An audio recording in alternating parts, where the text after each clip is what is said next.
se você já assistiu esse filme, sabe que a experiência é estranha de um jeito que não consegue nomear. Você não sai bem, não sai com sensação de liberdade, não sai com conforto de ter assistido algo bom. Você sai com alguma coisa que fica presa na cabeça por dias, em algumas pessoas até por semanas. Uma pergunta que você não sabe formular direito, mas que continua lá. E mesmo quem não viu o filme conhece o símbolo, sabe que existe algo ali que atravessou o cinema e que entrou na cultura de uma forma que poucos filmes conseguem.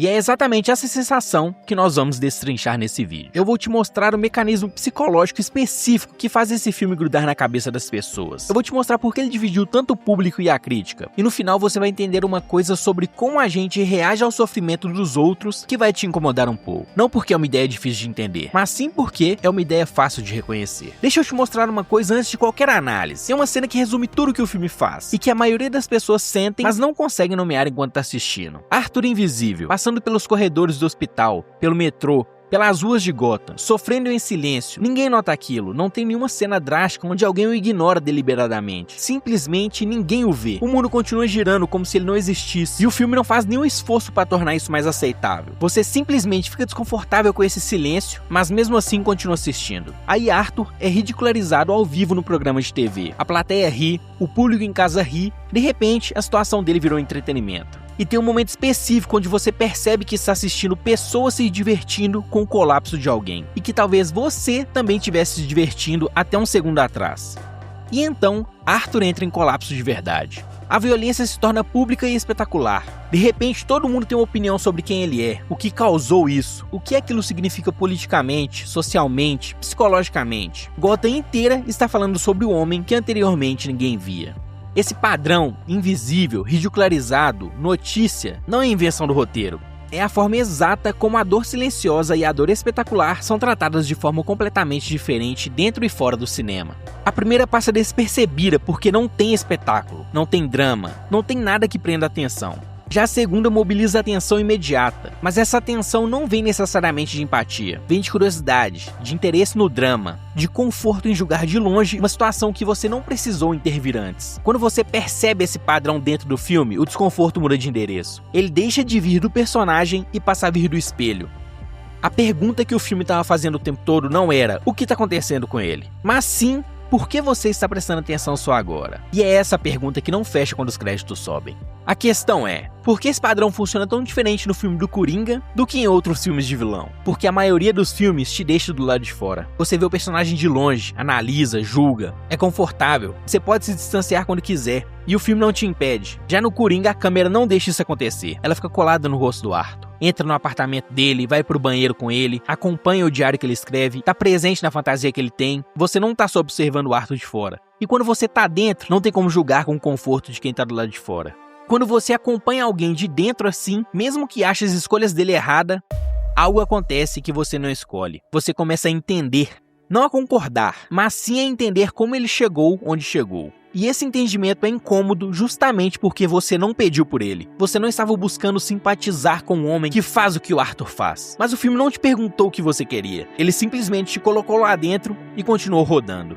Histórias onde você consegue julgar o tempo todo são fáceis de esquecer. Histórias onde o julgamento começa a vacilar ficam na cabeça. E perguntas são muito mais difíceis de esquecer do que respostas. Tem um motivo específico para a sensação estranha que fica depois do filme. É muito mais preciso do que dizer que a história é boa ou a atuação é incrível. É o tipo de conexão que o filme cria com o personagem. Pensa nos filmes que você mais gosta. Na maioria deles você se conecta com o protagonista, porque você quer ser ele. Quer a liberdade do Tyler Durden, por exemplo, quer a força e agilidade do Homem-Aranha, ou até mesmo quer ter a fé que Eli tem no livro de Eli. Você admira, você torce, você sai do cinema com um pedacinho daquilo, uma sensação boa, confortável de ter passado 2 horas dentro de uma vida melhor que a sua.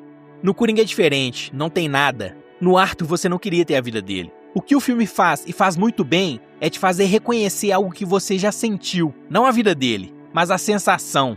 A sensação de estar num ambiente e não ser notado. O constrangimento de algo humilhante acontecer na frente de outras pessoas e ninguém fazer nada. Não por crueldade, mas por indiferença, que é pior.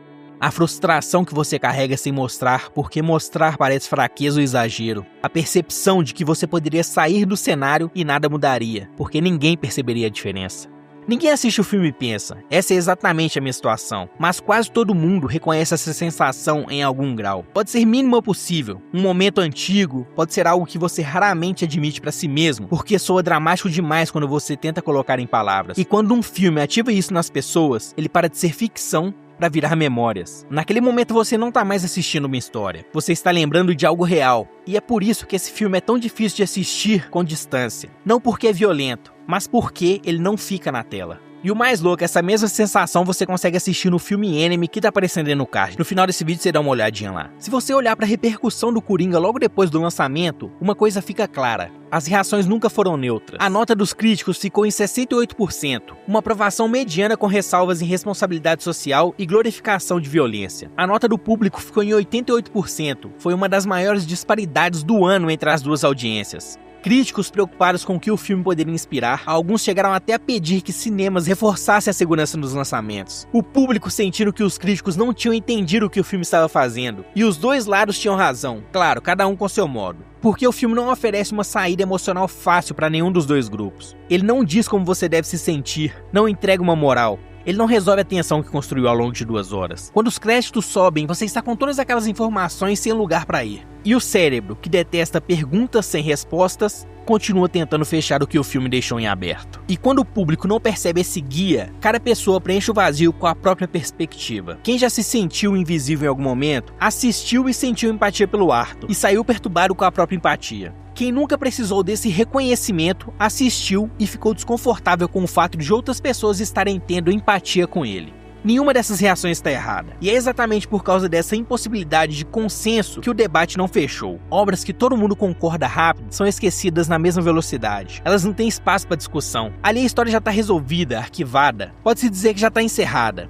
Já obras que ninguém consegue encerrar ficam vivas nas conversas, nas referências que surgem anos depois, em debates que começam do zero, quando alguém assiste pela primeira vez em 2026 e chega cheio de perguntas para quem já assistiu. Inclusive, se você tiver alguma pergunta, dúvida ou algum comentário que quiser fazer, deixa aí embaixo. Depois do lançamento, algo aconteceu com o Coringa que vai muito além da bilheteria e dos prêmios. A máscara do palhaço começou a aparecer em protesto ao redor do mundo inteiro. No Líbano, durante as manifestações contra o governo, no Chile, nos protestos que tomaram as ruas em Santiago, até mesmo no Brasil. E olha que interessante, em países com contextos completamente diferentes, sem nada em comum, além da insatisfação acumulada que precisava de imagem. E para variar, encontrou a do Coringa. Muitos desses manifestantes provavelmente nem tinham assistido ao filme. Usavam a máscara porque ela dizia algo que eles não sabiam como dizer de outro jeito. E isso só acontece em condições muito específicas. O filme não criou um sentimento coletivo novo, não inventou uma satisfação que não existia. O que ele fez foi dar forma visual e narrativa a algo que estava no ar de maneira difusa.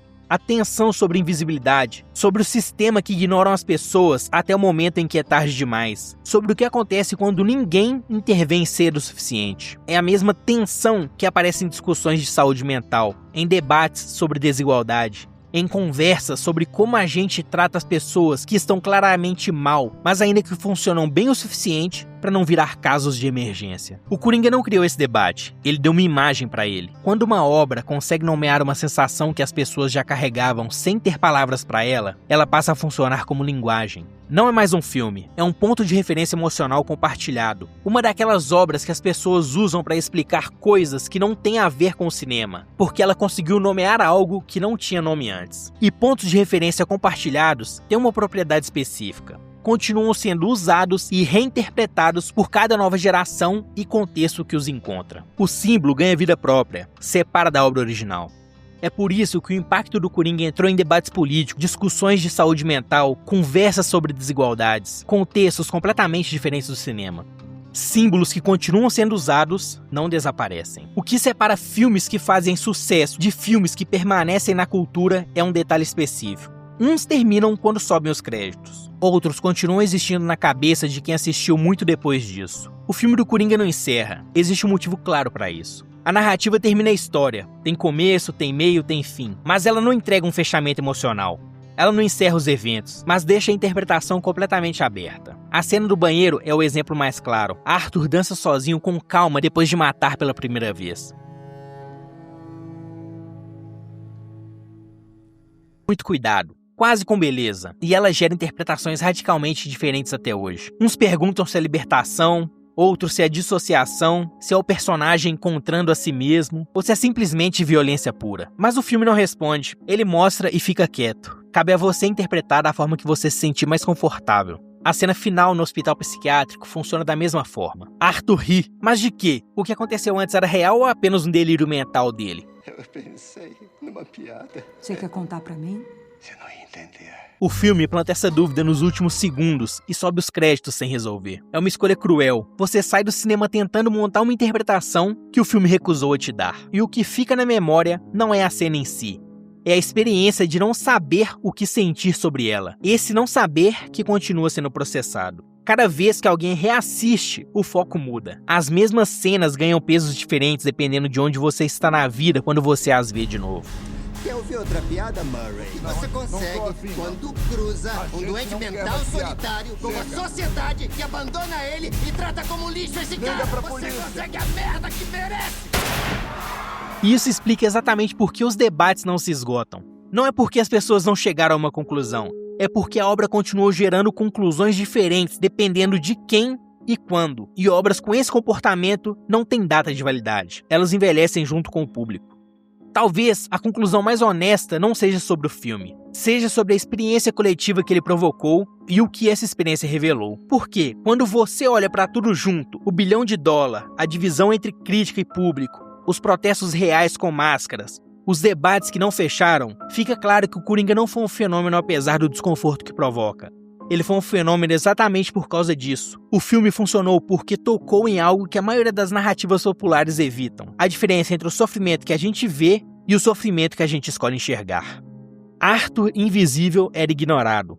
Arthur espetacular virou assunto. E o filme teve a coragem ou a frieza, dependendo de como você vê, de colocar o público dentro desse mecanismo em vez de apenas apontar para ele de longe. Não é uma acusação, é um espelho. E espelhos desconfortáveis são impossíveis de ignorar, porque a alternativa é desligar, e quem desliga sabe exatamente por que desligou.